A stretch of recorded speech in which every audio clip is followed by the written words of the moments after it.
자, 그럼 곽두필의 사건 수첩 시작하겠습니다. 1988년 11월 25일 오후 8시 30분 추운 겨울밤이었습니다. 아르바이트를 마친 17살 여고생이 자전거를 타고 집으로 향하고 있었죠.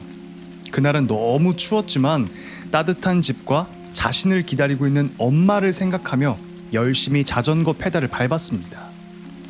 아우 배고파. 집에 가면 따뜻한 꽝! 그때였어요. 순간 굉음과 함께 자전거가 넘어졌습니다.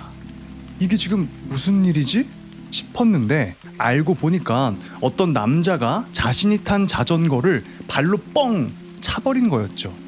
너무 아팠습니다. 겨울엔 바닥도 얼고 건조하고 그래서 넘어지면 더 아프고 상처도 잘 나는 거 아시죠? 상처 크게 나고 저 사람 뭐지? 대체 왜 나한테 왜 그런 거지? 라고 생각하면서 아파하고 있었는데 뒤에서 오토바이를 타고 있던 남자가 다가왔습니다. 저기요, 괜찮으세요? 많이 놀라셨죠? 방금 자전거 밀치고 간 저놈, 저거 아주 유명한 놈이에요. 깡패예요. 저한텐 칼로 위협도 하더라고요. 여고생은 감사하다고 인사를 했지만 급작스러운 상황에 겁을 먹은 상태였어요. 저기 괜찮으시다면 제가 집까지 데려다 드릴게요. 뒤에 타세요. 아프기도 하고 깡패라는 말에 무서워진 여고생은 남자가 타고 온 오토바이 뒤에 타게 됩니다. 둘은 여고생의 집 쪽으로 향했습니다. 근데 분명 집 방향으로 가는 중이었는데 이 오토바이가 멈추지 않고 집을 그냥 지나쳐버린 거예요. 저기요, 저희 집 아까 지나쳤는데요? 여고생을 태운 남자는 말이 없었습니다. 그리고 도착한 곳은 동네에 있는 아주 인적이 드문 창고. 어리둥절해하는 여고생에게 내리라고 말한 남자는 아까 전과는 말투가 그냥 180도 바뀌어 있었어요. 그리고 자신을 소개했습니다. 본인은 깡패 야쿠자 간부고 조금 전에 자전거를 밀친 사람과 동료 사이라고 했죠. 협박을 하기 시작했습니다. 자신과 성관계를 하지 않으면 죽여버리겠다고. 밤 9시 50분 무서움에 덜덜 떨고 있던 그 여고생을 호텔로 끌고 가서 무자비하게 강제로 겁탈을 합니다. 1989년 3월 29일 일본. 앳돼 보이는 도쿄의 한 소년이 경찰한테 조사를 받고 있었습니다. 무엇 때문에 조사를 받고 있었냐면 19살의 여고생을 친구들과 함께 집단으로 성폭행한 혐의 때문이었죠. 근데 조사를 하던 경찰이 아주 뜬금없이 이 소년이 성폭행 혐의 때문에 조사를 받고 있었는데 경찰이 너 사람을 죽이면 안 되잖아! 라고 다그치듯이 물었고 분명 그게 엉뚱한 질문이었음에도 소년은 고개를 푹 숙였어요. 그리곤 무언가 술술 내뱉기 시작했죠. 그 앳돼 보이던 소년의 입에서 나온 말들, 그건 가히 상상을 초월하는 아주 끔찍하고 잔인한 말들이었습니다. 경찰은 경악을 금치 못했어요. 알고 보니까 이 소년은 지금 조사받고 있는 사건인 19살 여고생 집단 성폭행 사건 이전에 17살 여고생을 죽이고 시신을 안매장한 것이었어요. 하마터면 영원히 미제로 남을 뻔한 이 사건을 수면 위로 끌어올린 건 사소한 실수에서 벌어진 우연 때문이었죠. 아까 경찰이 너 사람을 죽이면 안 되잖아! 라고 했었잖아요. 이게 그 경찰이 다른 사건이랑 착각해서 이 소년을 다그쳤던 것이었어요. 관내에서 벌어졌던 미해결 강도살인 사건인 줄 착각했던 거죠. 그래서 너 사람을 죽이면 안 되잖아! 라고 했던 건데 얘가 술술 이야기를 내뱉는 겁니다. 소년은 공범인 친구들이 먼저 입을 열었다고 생각하고 계속 자백을 했던 거였죠. 경찰은 이 말이 정말인지 소년의 말이 정말인지 확인하기 위해 이 소년이 말한 매립지로 향합니다. 그리고 그곳에서 발견한 드럼통 하나. 드럼통 속 안에는 진짜 너무 끔찍해서 입에 담기도 힘들 정도의 그게 있었어요. 콘크리트와 소녀의 시체. 부검 결과 베테랑이었던 형사들도 구토와 눈물을 참지 못했을 정도였습니다. 피해자는 당시 나이 17살, 이름 후루타 준코. 준코는 1988년 11월에 납치당해서 1989년 드럼통 속에서 시체로 발견됐던 거죠. 시간을 돌려서 사건의 시작으로 가보겠습니다. 1988년 11월 25일 당시 18살이었던 지금 위에 빡빡이 보이시죠? 미야노와 지금 상의 탈의하고 격투기 자세를 하고 있는 미나토. 미야노와 미나토 이름이 좀 비슷하죠. 이 둘은 오토바이를 타고 거리를 배회하고 있었어요. 날치기를 하거나 만만한 여자를 잡아서 겁탈하기 위함이었죠. 이 둘은 이미 강간, 절도, 폭행 등 여러 범죄를 함께 저지른 사이였습니다. 그러다가 마침 주변에 사람도 없고 혼자 자전거를 타고 있는 준코를 발견한 겁니다. 위에 빡빡이 미야노는 미나토한테 뭔가를 시킵니다. 야, 너 먼저 가서 저 여자 자전거 발로 차서 넘어뜨리고 너 도망쳐. 그렇게 미나토는 준코의 자전거를 발로 뻥 차서 넘어뜨린 거였고, 후에 오토바이를 타고 있던 미야노가 준코에게 접근해서 백마탄 왕자를 연기했던 거였죠. 그렇게 오토바이 뒤에 준코를 태우고 납치할 수 있었던 겁니다. 그러니까 범죄 쪽으로 머리가 진짜 잘 돌아갔나 봐요. 그렇게 창고에서 준코를 협박하고 호텔로 끌고 가 겁탈을 한 미야노. 밤 11시가 되었고 친구들한테 전화를 겁니다. 야, 내가 끝내주는 애 잡았는데 야, 뭐뭐하고 뭐뭐해서 야, 뭐뭐했다? 자신이 한 끔찍한 행동을 자랑하듯이 떠벌렸죠. 친구들한테. 그리고 자정 무렵 친구들이 모였습니다. 작당 모의를 하기 시작했죠.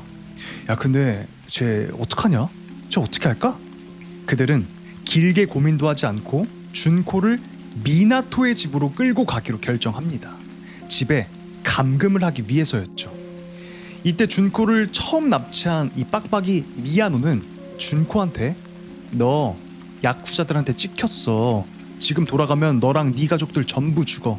그러니까 내가 너 숨겨줄게 라며 아주 손쉽게 겁에 질린 준코를 미나토의 집 2층으로 데려갈 수가 있었죠. 여기서 아니 18살이고 집에서 가족이랑 함께 살고 있는데 어떻게 집에 납치 감금을 하냐라고 생각하실 텐데, 이 미나토라는 애는 성격이 굉장히 난폭하고 아주 공격적이었다고 해요. 툭하면 부모님한테 욕하고 부모님을 실제로 때리고 완전 폐륜아였습니다. 미나토의 집은 2층짜리 단독주택이었어요. 집에서도 거의 왕처럼 군림했기 때문에 2층을 전부 혼자서 썼고 부모님과 형제는 미나토를 말릴 수가 없었어요. 그렇기 때문에 아주 대담하게 준코를 자신의 집에 납치 감금을 할 수 있었던 겁니다. 미나토의 집 2층은 이 일진 소년들의 아지트였다고 해요. 일진들은 이런 아지트 같은 거 하나씩 있잖아요. 이 무리에서는 미나토의 집 2층이 아지트였던 거예요. 바로 이곳에서 준코는 지옥보다 더한 40일을 보내게 됩니다. 1988년 11월 27일 준코가 집에 안 들어오자 준코의 부모님은 경찰에 실종 신고를 하게 됐어요. 애가 이틀 전에 알바 끝나고부터 지금까지 연락이 안 되니까 얼마나 걱정스러웠겠어요. 근데 저 같으면 안 들어온 당일날 신고했을 것 같은데 준코 어머님은 이틀이 지나고 신고를 했던 것 같아요. 그러니까 좀 더 빨리 신고를 했으면 상황이 좀 달라졌을까요? 아무튼 실종 신고가 되었다는 사실을 알게 된 소년들 4명 머리를 맞대고 생각합니다. 그리고 준코한테 명령을 하죠. 집에 전화를 하라고 시켰어요. 엄마, 나 준코 나 잘 지내고 있고 나 집이 갑갑해서 가출한 거니까 그러니까 실종 신고 취소해줘 엄마. 말 그대로 집에 안심을 시키게 하고 실종 신고를 취소하기 위함이었죠. 그래서 준코는 무려 3차례나 눈물을 삼키며 엄마에게 전화를 할 수밖에 없었죠. 실종 신고를 취소해달라고. 다음날 11월 28일 미야노와 미나토 무리는 또 다른 친구 2명을 집으로 불러서 저항하는 준코를 강하게 짓누르고 집단으로 성폭행을 합니다. 이 과정에서 이 소년들이 준코의 입을 틀어 막았겠지만 비명소리가 엄청 났겠죠. 미나토의 집이었으니까 미나토의 부모님이 이 비명소리를 들은 거예요. 2층으로 달려가서 이게 무슨 소리냐고 물었지만 좋은 말 할 때 내려가세요. 아무 일 아니니까. 네? 이렇게 윽박질러서 어쩔 수 없이 다시 1층으로 내려갈 수밖에 없었습니다. 부모님이 내려가고 그들은 더욱 과감한 행동을 하기 시작합니다. 준코를 향해 입에 담기도 힘든 악마 같은 짓거리를 하게 돼요. 짧게 얘기해드리면 무거운 운동기구 있죠. 막 덤벨 이런 거, 그거를 높게 들었다가 준코한테 떨어뜨리는 거예요. 그래서 얼굴과 손발을 으스러뜨렸어요. 뼈를 벤치로 생리를 뽑았습니다. 그리고 중요 부위에 폭죽을 막 끼워가지고 터뜨렸어요. 이 이외에도 너무 많은데 이게 너무 잔인해서 다른 건 조금씩만 언급을 할게요. 이야기를 하면서 막 구당탕탕 소리, 으악 비명 소리, 이게 너무너무 이상해서 미나토의 어머니는 2층으로 자꾸자꾸 올라왔지만 그때마다 소년들은 준코를 미나토의 여자친구다 라며 돌려보냈습니다. 여자친구라고 듣긴 했는데 아무리 생각해도 이상한 거예요. 이 준코가 집에서 안 가고 있었거든요. 미나토의 어머니는 준코가 그저 가출 청소년인 줄 알았어요. 그래서 준코를 집에 돌려보내려고 해봤지만 준코는 미나토 어머니한테 도와달라고 할 수가 없었죠. 준코 어머니가 너 빨리 집에 가 막 이렇게 하는데 집에 가겠다고 도와달라고 할 수가 없었어요. 왜냐하면 24시간 교대로 늘 감시하고 있는 이 소년들의 눈이 있었거든요. 계속 감시하고 있었던 거예요. 얘가 도와달라고 하나, 딴 생각하나, 도망치지 않을까, 교대로. 진짜 무섭다. 이게 미성년자들의 이야기예요 지금. 어느 날 미나토의 어머니는 준코의 가방에서 집 전화번호를 찾게 돼요. 그리고 전화를 걸었죠. 여보세요? 누구세요? 준코니? 우리 준코니? 전화를 건 미나토의 어머니는 머뭇거렸어요. 왜냐면 어렴풋이 자기 아들이 뭔가 나쁜 행동을 하고 있다는 걸 느끼고 있었거든요. 그래서 순간 가명을 씁니다. 저는 누구누구인데요. 뚜뚜뚜. 그러니까 미나토 엄마. 그러니까 가해자의 엄마가 집에 전화했는데 그 목소리를 듣자마자 이거 뭔가 잘못됐다 느끼고 순간 가명을 말해버린 거야. 정상인 엄마 같았으면은 이야기를 하고 신고를 했을 텐데 그 순간 뭔가 잘못됐다? 겁이 난다? 아들이 무서웠으니까. 왜 전화를 걸었는지 이야기도 안 하고 그냥 그대로 끊어버렸다고 합니다. 아들이 무서워서 미나토의 어머니와 가족들은 잘못된 걸 알았지만 방관을 선택한 거였죠. 그리고 미나토의 어머니가 준코네 집에 전화한 거를 들키게 됐어요. 아들 미나토는 꼭지가 돕니다. 엄마를 미친 듯이 폭행해요. 준코에게는 뭐 말할 것도 없고요. 더 잔인해지고 더 과감해졌죠. 끊임없는 구타와 성폭행. 이들은 준코를 사람으로 보지 않았던 것 같아요. 인형에다가도 이런 짓을 할 생각을 못 할 텐데 심지어 살아있는 인간한테. 진짜 이 4명은 짐승이나 악마보다 더한 존재들이었던 것 같습니다. 계속되는 폭행과 고문들에 더 이상 견딜 수 없었던 준코는 소년들이 잠든 사이에 몰래 1층으로 빠져나와서 경찰에 신고를 합니다. 여보세요? 거기 경찰서죠? 뚝! 전화를 끌어버린 건 범행의 주동자 미야노였습니다. 경찰에 신고한 거를 미야노한테 들킨 거예요. 그 진짜 조심조심해서 1층 내려가가지고 신고를 했는데 들킨 거야 딱. 경찰에서 그러니까 신고 전화가 오다가 뚝 끊겼으니까 번호를 역추적했고 전화를 다시 걸었는데 준코가 받았어요. 근데 아무 일 없고 자기가 잘못 건 거라고 둘러댈 수밖에 없었죠. 왜냐면 미야노가 앞에서 죽일 듯이 쳐다보고 있었거든요. 너 똑바로 말해 씨 하면서. 아까 미나토의 어머니도 폭행을 당했다고 했죠, 아들한테. 이때부터 미나토의 부모님은 2층에서 일어나는 일을 아예 모른 척하기 시작합니다. 소년들이 잠시 자리를 비웠을 때 준코한테 좀 미안하니까 먹을 걸 가져다 주긴 했는데 정작 중요한 경찰의 신고는 절대 안 했던 거죠. 먹을 걸 왜 갖다 줘 신고를 해야죠. 소년들은 준코를 납치하고 초반엔 옷을 포함한 생필품들을 제공했지만 날이 갈수록 그것도 귀찮아졌는지 아예 준코를 방치하게 됩니다. 인간으로서 최소한의 대접도 못 받게 된 준코였어요.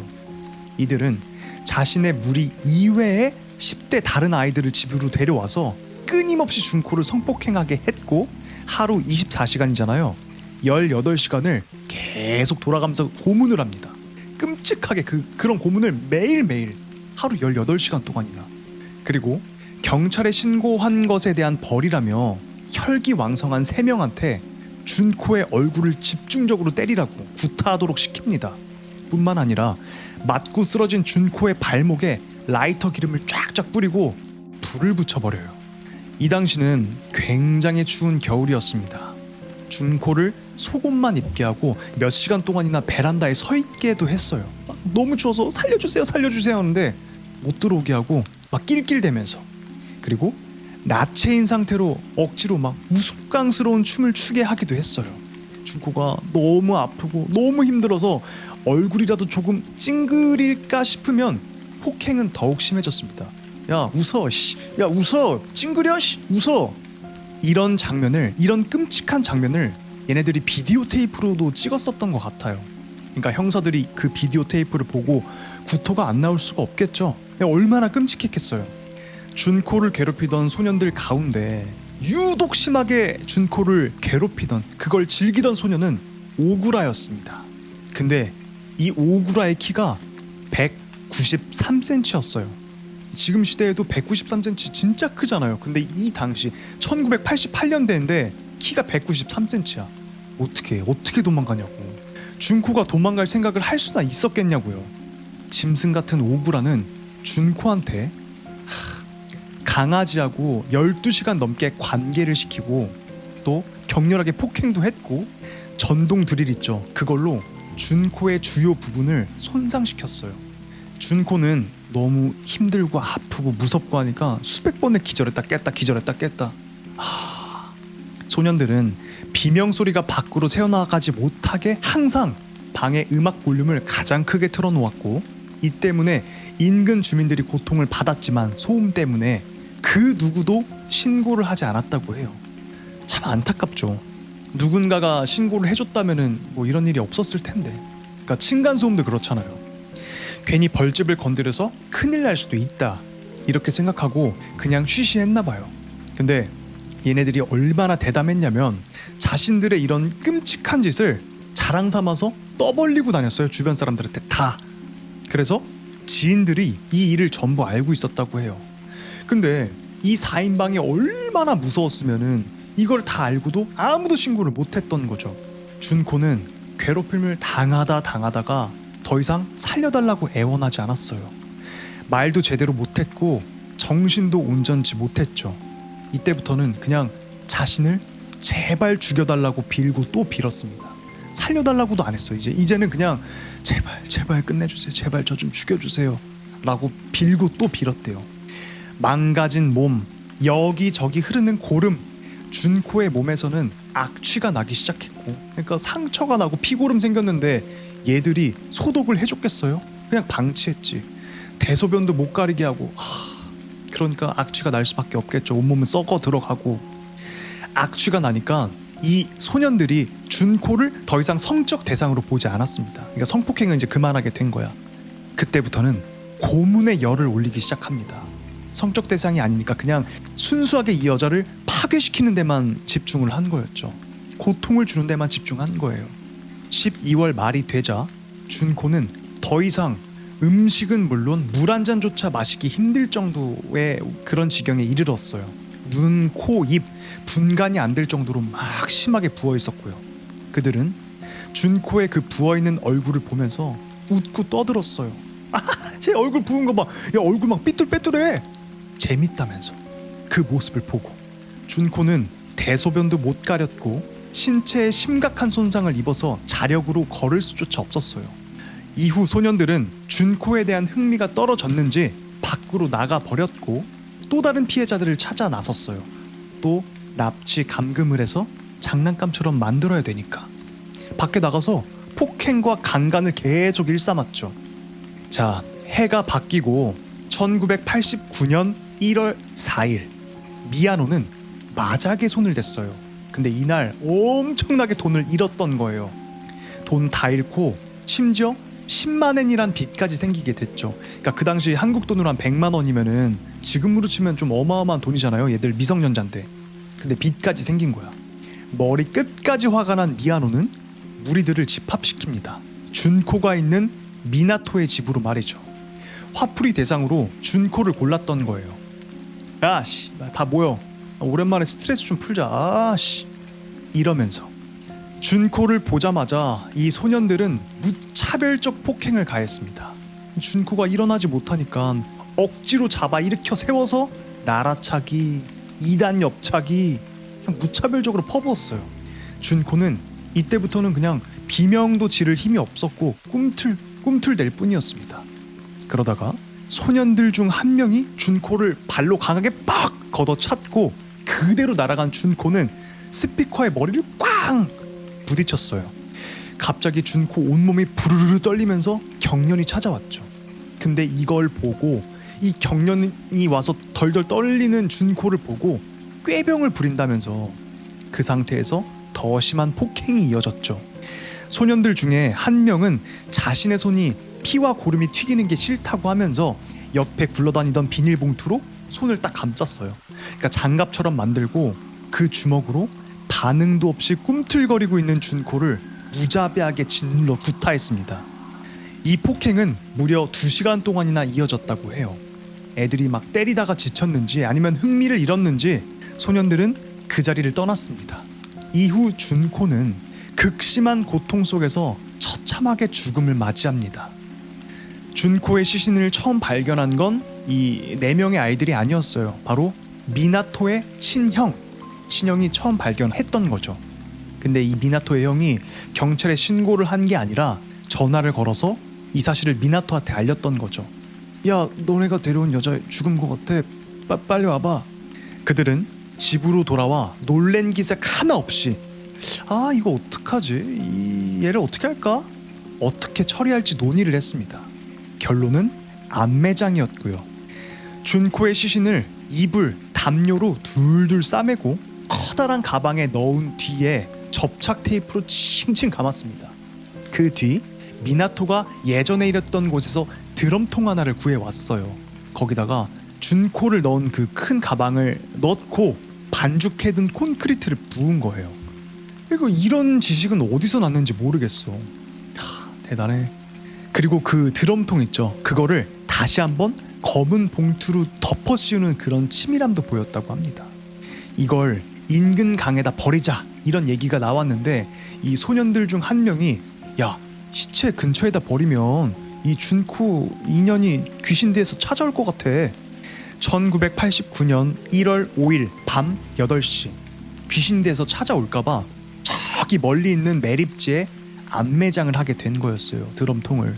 이 매립지는 많은 사람들이 불법 투기를 하던 곳이라서 이게 눈에 잘 안 띄었나 봐요. 그래서 미야노가 경찰한테 자백하기 전까지 아무도 몰랐던 거예요. 들키지도 않았고. 모든 사건이 밝혀지고 준코를 부검을 했는데 이 준코 뇌가 테니스공만큼 작아져 있었대요. 이게 왜 그랬냐면 너무 큰, 그러니까 감당할 수 없는 고통과 공포 때문에 쫙 쪼그라들었대요. 테니스공만큼. 이 말이 안 되잖아요. 부검인은 이미 준코가 사망하기 전에 뇌 기능이 멈췄을 거라고 했습니다. 그러니까 애가 정신을 놓은 거지 제정신으로 있을 수가 없지. 당연히 똥오줌을 못 가렸을 거 아니에요. 대소변 못 가렸잖아. 그거를 받아가지고 먹게 시키고 토하면 또 그걸 먹게 시키고 바퀴벌레 하여튼 뭐 끔찍한데 말할 수도 없고 그리고 막 신체 중요 부위에다가 막 근데 이게 끝이 아니었어요. 더욱 끔찍한 사실은 준코가요 임신 중이었습니다. 뱃속에 애가 있었어요.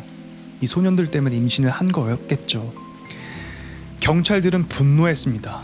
바로 다 잡아들였죠. 여기에는 미나토의 형까지 포함돼 있었어요. 모든 걸 알고도 방관했으니까. 아무리 무서웠다고 하더라도 방관도 하고 준코가 죽은 거를 신고 안 하고 동생한테 먼저 전화를 했죠. 그러니까 그것도 다 범죄이기 때문에 미나토 형도 다 잡혀 들어간 거예요. 미야노의 자백도 자백이었지만 준코에서 나온 그 수많은 DNA 있죠. 그러니까 얘를 집단으로 막 성폭행했을 거 아니야. 여러 명의 수십 명의 애들이 집단 성폭행을 했잖아요. 그래서 이 DNA가 다 나왔기 때문에 그걸로 다 잡아들일 수 있었던 겁니다.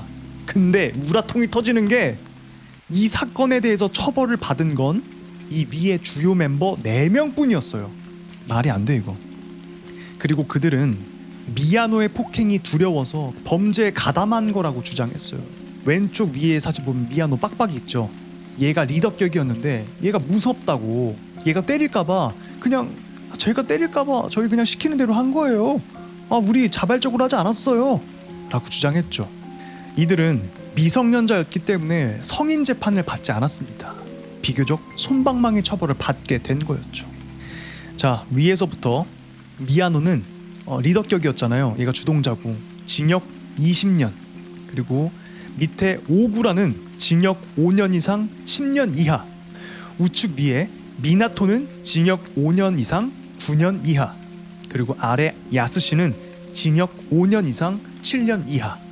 처음엔 가해자들 말고, 이 4명 가해자들 말고 이 준코 피해자의 실명이 언론에 공개가 돼버렸어요. 그러니까 우리 흔히 기레기라고 하죠. 안 그런 사람들도 많은데 이 기레기들이 너도 나도 더 자극적인 거를 뽑기 위해서 진실을 왜곡하면서 보도를 하기 시작합니다. 준코가 원래 날라리였고 원래 막 야시지하게 입고 다니고 남자들한테 먼저 꼬리쳤어, 이런 식으로. 그리고 이 4명의 소년들 중 1명 엄마가 준코 때문에 자기 아들이 이렇게 된 거라며 준코 무덤에 가가지고 삽으로 막 팠어요. 그런 만행까지 저질렀어요. 진짜 이게 가해자들이 모두 미성년자였기 때문에 언론의 신상이 공개가 되지 않았는데, 이딴 악마 같은 것들한테 인권이 어딨냐면서 한 일본의 대중지 주간 문춘이란 곳에서 이 악마 같은 4명의 소년들 이름을 실명 거론해버렸어요. 그 때문에 이 일이 세간에 알려지기 시작한 거였고요. 미야노는 자신이 미성년자이기 때문에 자기를 사형 못할 거를 알고 있었어요. 자신이 성인이었다면 이런 일을 하지 않았을 거라고 했어요. 실제로 미성년자였기 때문에 지금뿐이니까 이런 짓을 했다. 나 지금 해도 뭐 괜찮잖아요. 미성년자잖아요. 이랬대요. 인간의 몸에서 나올 수 있는 말인가요, 이게? 그래서 준코한테는 대체 왜 그랬냐는 질문에 그냥 스트레스 풀려고 그랬는데요? 라고 했고, 소년들 중 키가 193인 오구라는 재판 도중에 준코 유족들을 향해서 비웃었대요. 그러면서 이렇게 말했다고 해요. 준코 걔 내가 놀아준 거예요. 좋았을걸요? 4명의 멤버 중 야스시라는 소년은 당시 미야노와 사귀던 여성의 동생이었고, 그러니까 이런 범죄자 새끼들도 여자친구가 있었나 봐요. 미야노랑 사귀던 여성의 동생이었어요. 준코를 괴롭힐 때 이 야스시는 폭행은 거의 안 가담했지만 성폭행을 할 땐 아주 열심히 가담했다고요. 완전 변태 새끼였던 거죠. 때리는 건 불쌍해 이러면서 성폭행할 땐 야 나 먼저 너 너무 열받아서 지금 얼굴이 빨개지는데, 이 사건을 알고 있는 수많은 지인들한테 대체 왜 신고를 하지 않았냐 물었지만 그들은 하나같이 이렇게 말했어요. 신고를 왜 해요? 내일 아니잖아요. 그리고 보복할까봐 두렵기도 했고요. 라고 했습니다. 4명의 소년들 중 리더격이었던 미야노는 당시 같이 교도소에서 복역했던 재소자의 말에 따르면 사람이 굉장히 밝아서 그런 짓을 저지를 사람이라고는 도저히 볼 수 없었다고 해요. 완전 가면을 쓴 거지. 이중인격이었나 봐요. 준코 앞에서는 그렇게 짐승보다 더한, 악마보다 더한 행동을 하고, 다른 사람들 앞에서는 진짜 그냥 밝고 유쾌한 청년처럼 얼굴만 보고 도저히 알 수가 없었대요. 2009년 미야노는 출소를 했고 성이랑 이름을 모두 바꿔버렸습니다. 그리고 다단계 조직에 들어가서 정말 많은 돈을 벌었고 온몸을 명품으로 휘감으면서 또 좋은 외제차를 타고 떵떵거리고 살다가 2013년에 사기죄로 체포되었는데 불기소로 석방되었대요. 그리고 소식이 없다고 합니다. 그러니까 어디선가 잘 먹고 잘 살고 있는 거예요, 지금 이 리더격이었던 미야노는. 그래서 제가 말하죠. 지옥은 있어야 된다고. 현실에서 이러고 잘 살고 있는데 이런 짓을 하고. 자, 193cm 키였던 오구라, 이 오구라도 1999년에 출소해서 이름을 싹 바꿔버리고 IT 회사에 들어가서 평범하게 살다가 동료들한테 이 전과 사실이 알려졌던 거예요. 쪽팔렸겠지. 다니던 회사를 그만두고 야쿠자 활동을 하는 것으로 보입니다. 그리고 미나토, 자신의 집에 감금했던 미나토, 얘는 출소 후에 무에타이 선수로 뛰다가 외국인 여성을 만나서 행복하게 결혼을 했습니다. 이후에 선수를 그만두고 빠칭코 가게에서 일을 하다가 2018년 살인미수 혐의로 체포가 되었는데 징역 고작 1년 6개월, 집행유예 3년 판결을 받았죠. 그리고 이 야스씨, 그 완전 변태 새끼 있죠. 야스씨, 얘도 출소 후에 살인미수로 체포가 되었다고 합니다. 그러니까 이들이 죄책감이 아예 없고 그냥 DNA의 범죄 그게 그냥 가득했던 것 같아요. 본능적으로 그냥 오로지 본능만 따르는 짐승들이었던 거죠. 지금도 이들은 사회에서 웃는 얼굴로 우리들 사이에 숨어 살아가고 있겠죠? 지금까지 곽두필의 사건 수첩, 일본 콘크리트 여고생 살인 사건이었습니다. 여러분들 어떻게 들으셨나요?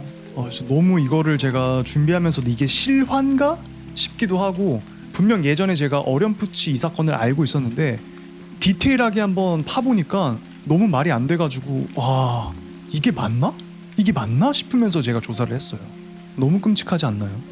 제가 만약에 납치당해가지고 그런 짓을 당했다, 그럼 나 중간에 뭔가 심장마비가 오던가 스트레스로 이미 죽었을 것 같은데, 준코는 이제 끝까지 그거를 당하고 이 4명이 아주 교묘하게 죽기 직전까지 그렇게 하고 죽기 직전까지 하고 이렇게 아주 이 범죄 쪽으로는 잔대가리가 아주 잘 돌아가가지고 그렇게 교묘하게 준코를 계속 살려가면서 그랬던 것 같아요. 알던 이야기인데 또 들으니까 피가 거꾸로 솟는 것 같아요. 진짜 너무 끔찍합니다. 오구라는 올해 1월 화장실에서 변기랑 물탱크에 머리가 끼어서 머리를 못 빼내고 죽었다고 하네요. 와, 다행이다. 193cm의 오구라는 죽었다네요. 화장실에서 변기랑 물탱크에 머리가 끼어서 못 빼내고 죽었다. 그걸로 끝나면 안 돼. 지옥 가가지고 이거를 다 심판 받아야 된다고 저는 생각합니다. 악마도 저러지는 않을 것 같습니다. 맞아요. 악마도 이러지는 못해요. 악마가 진짜 혀를 내둘렀을걸. 이건 좀 우리가 인간한테 배워야 되나? 이랬을 거예요. 악마도 이렇게는 안 해.